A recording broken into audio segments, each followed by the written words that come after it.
Hello and welcome to our second speaker series in the lead up to the UTMB. My name is Charlie Radcliffe and I'm the community manager here at Never Stop Chamonix. Today I'm joined with one of our global athletes who has raced and run all over the world with FKTs on some of the highest mountains and run some of the longest distances. Today I'd like to welcome Brazilian ultra runner Fernanda Maciel. Thanks so much, Charlie.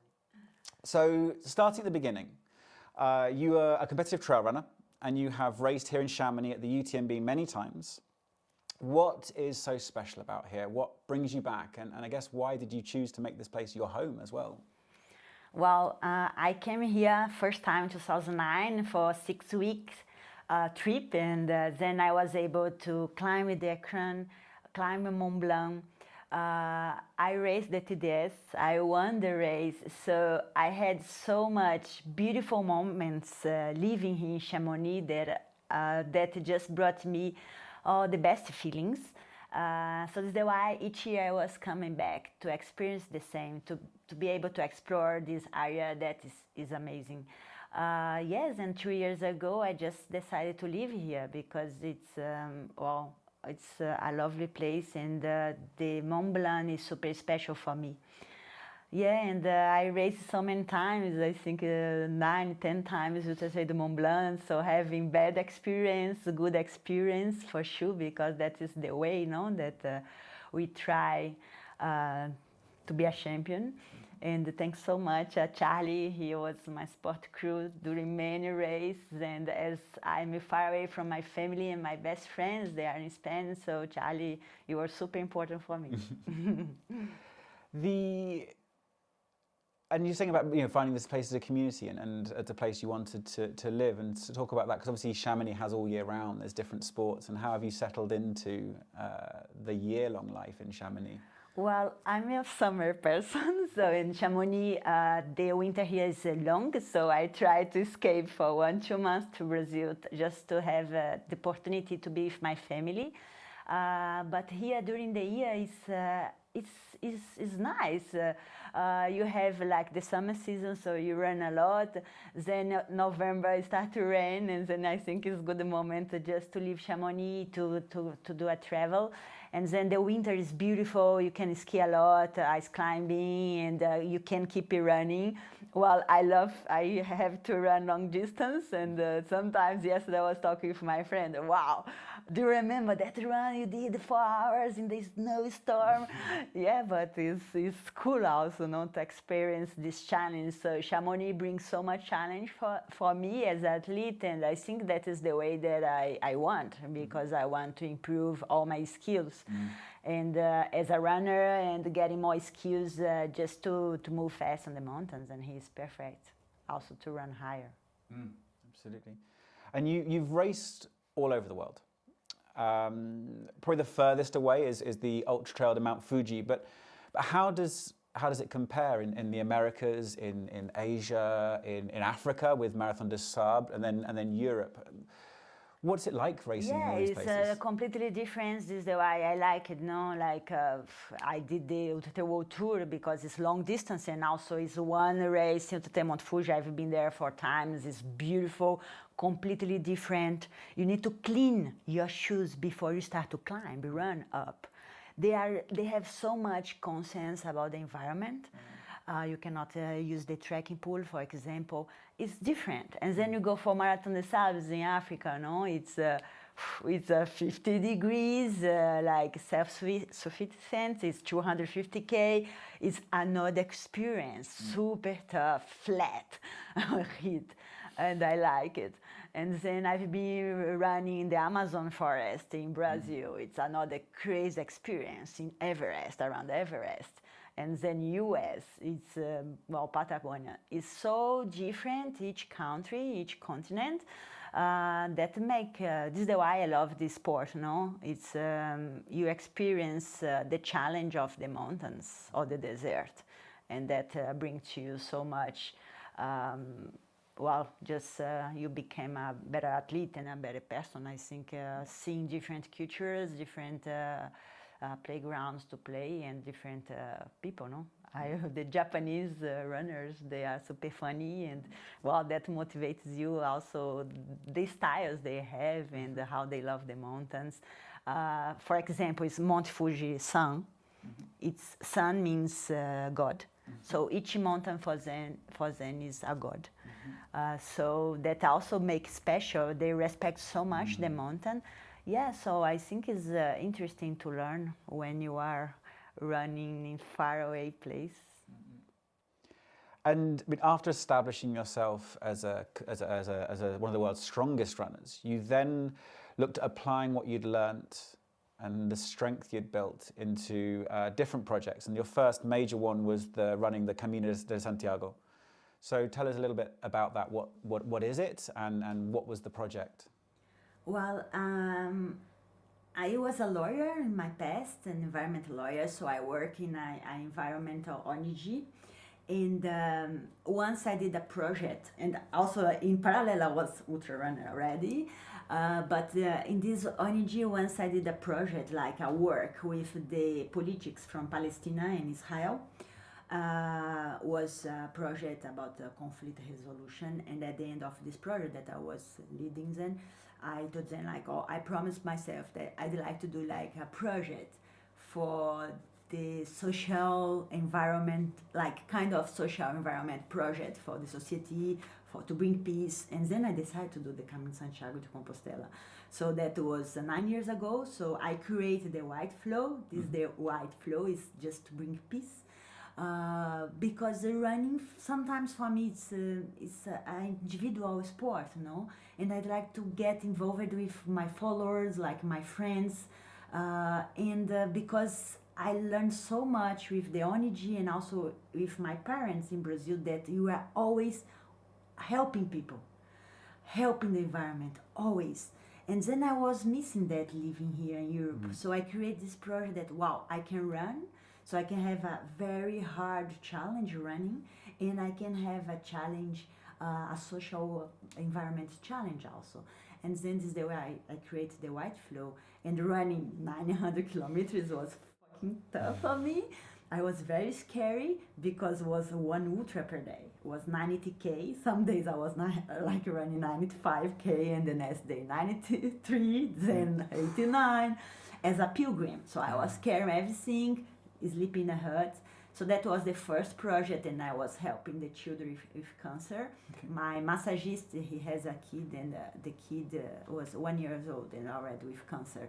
So that was, I wanted to help so much, so I was helping him and all the other kids in Brazil and also in Spain. So that started the White Flow, and I think I've done 7 already. Wow. And it's super cool that I have so much gratitude for White Flow. And that was the beginning, as you said, it was your first one. And as that evolved, you got more into the fastest known times, FKTs. And one of the big steps for you with that was Kilimanjaro.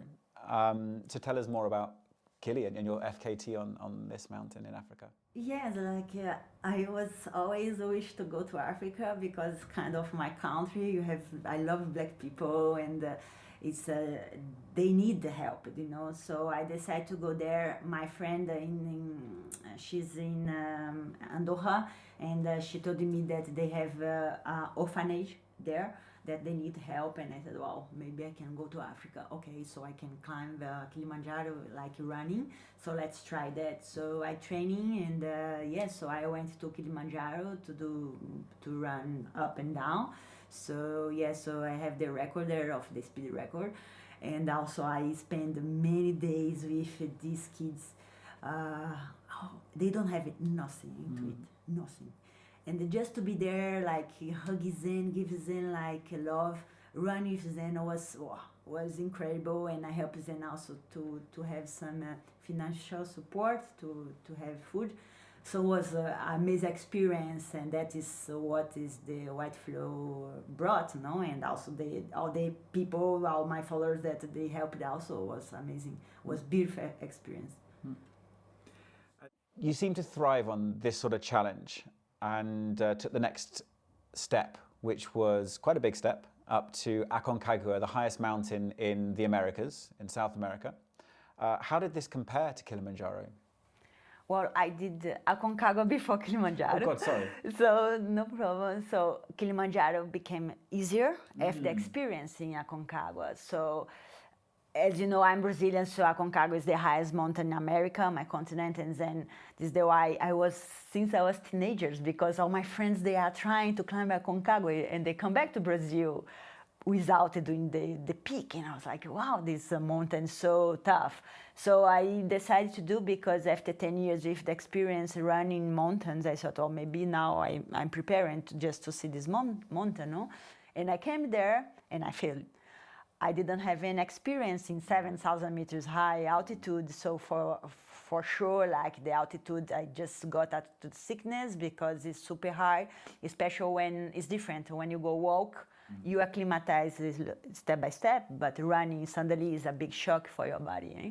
And especially because it's long way, so I start in 2,000, going to 7,000, and also the kilometry. So it's a deep valley that I need to cross 10 rivers during the night with glaciers, so I cannot touch the water, otherwise I froze my feet. It's so much tricky, so much rock avalanche, mud avalanche. It's many things that challenge yourself to be on the top.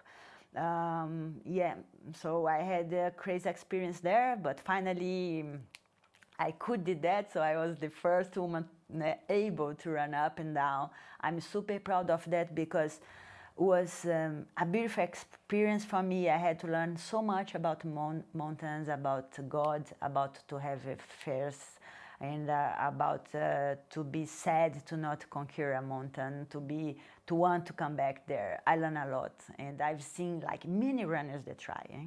With Alberto Hernando, he tried, he couldn't. Emily Fosberg, like many runners, Núria Domingues. So each, like you see that the runners, they come, they try, and they come back home without doing the summit in a fast way, because it's a long way.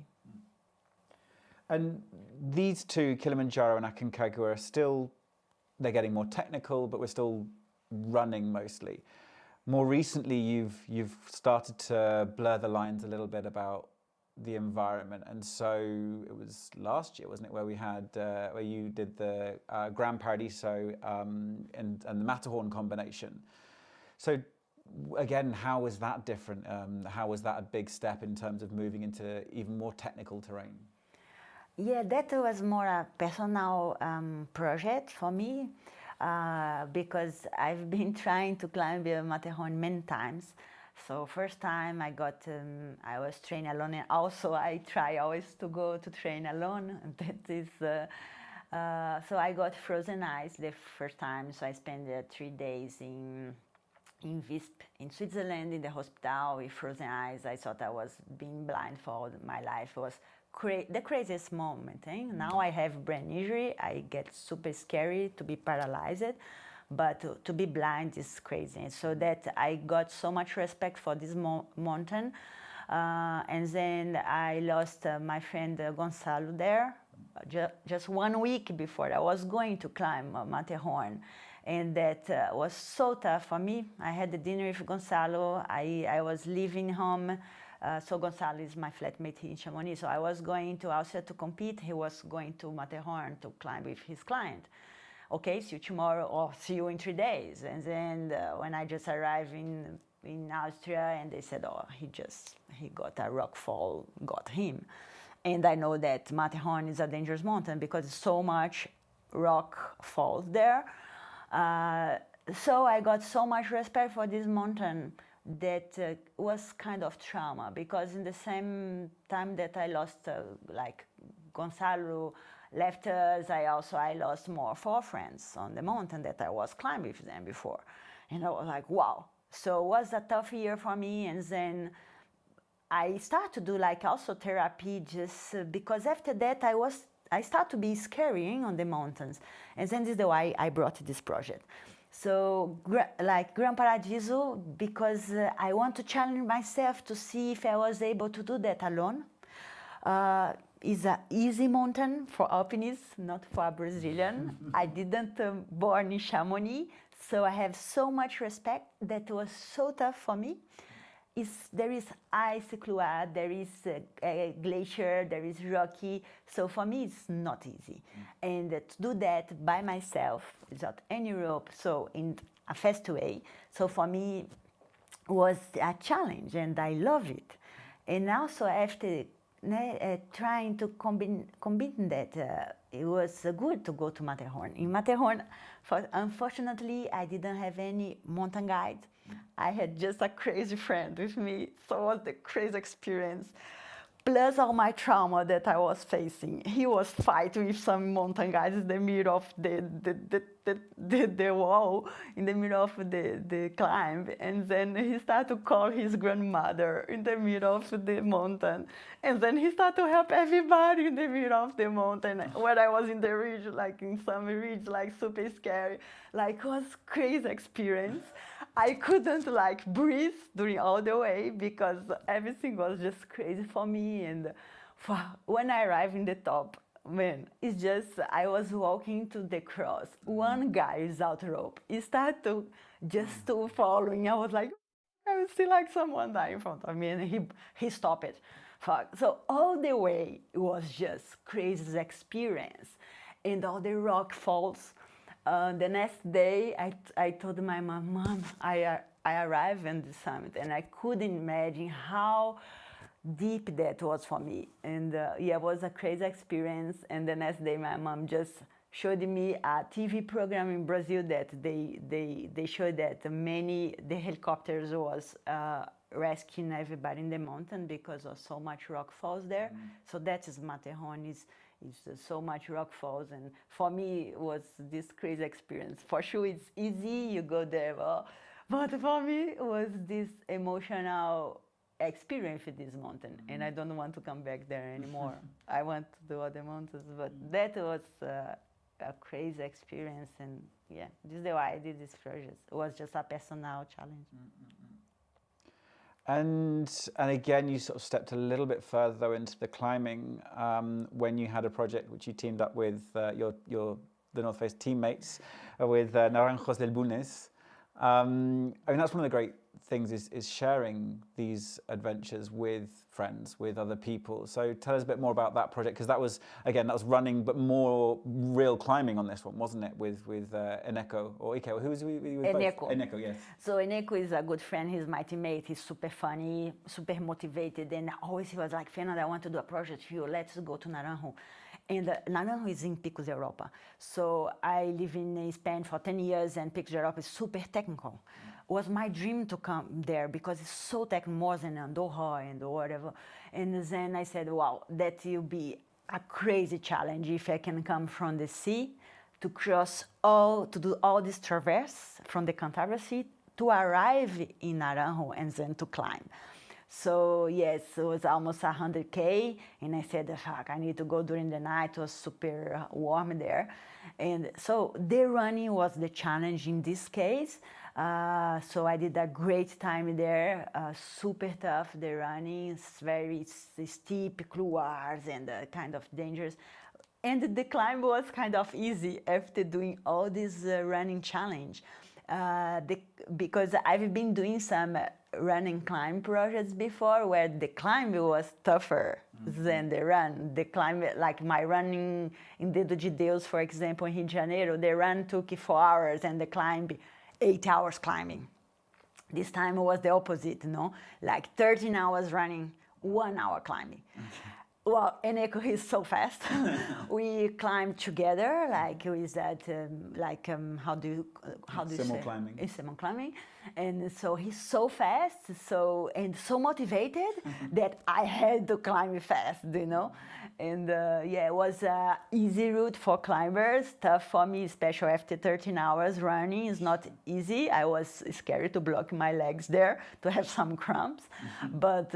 It was just beautiful. The Naranjo is a beautiful wall, limestone pour, and when I arrived to the top, you just had that big hug, and also our silence just to feel that mountains and the rock there is powerful. It's a powerful place. And I mean, there you've had this beautiful moment where you've taken it in at the top. almost the opposite with the Matterhorn, where you're kind of glad to get off the mountain. If you could go back, though, to one single moment, one race or one country experience, where would that be? It's a difficult question. I think I could come back to Camino Santiago. Yeah, because this is spiritual challenge also, no? You learn so much because this Camino is a pilgrim. Is so much spirituality on this way, and then touch you in so many ways. I think I'd like to come back there. I think next year will be 10 years I've done. So maybe now, if 10 years older, can be a new experience. Yeah, so I think I want to come back there. Beautiful. And I mean, there's so many people out there who are inspired by you and what you do, and one as a runner, but as again on the fastest known times and the adventure side of things. What advice would you give to someone who wants to explore the mountains in a similar way to you?